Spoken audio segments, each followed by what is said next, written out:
What's up, guys? Leave it here again. I was scouting out this, or not scouting, but really just visiting this nature preserve, and come across this swamp that borders it over here. I don't know if you all will be able to see it through that timber, but there's tons of cattails. You don't really see the water, but it's a big swamp, and it got me thinking about deer and how they travel.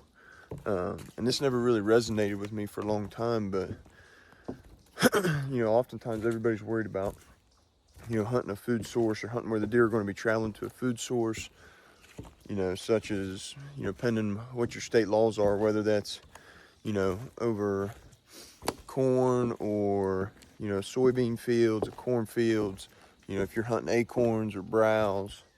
But, people forget that water is just as important in that scenario. Deer got to drink too. And, it's not like they're going to a gas station or something to get a soda. So understanding the times of year and when deer need to get there and how important it is to them.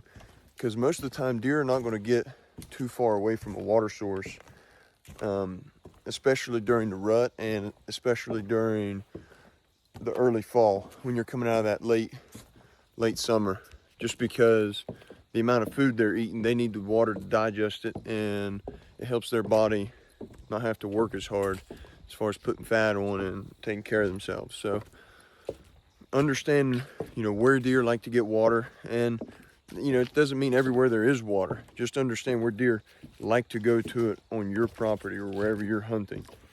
Whether it's a small pond or a certain creek crossing, but most of the time there's a place that deer like to be that they feel comfortable. And, that could be the difference between you killing a big one or killing a deer or not. But just a little tidbit there.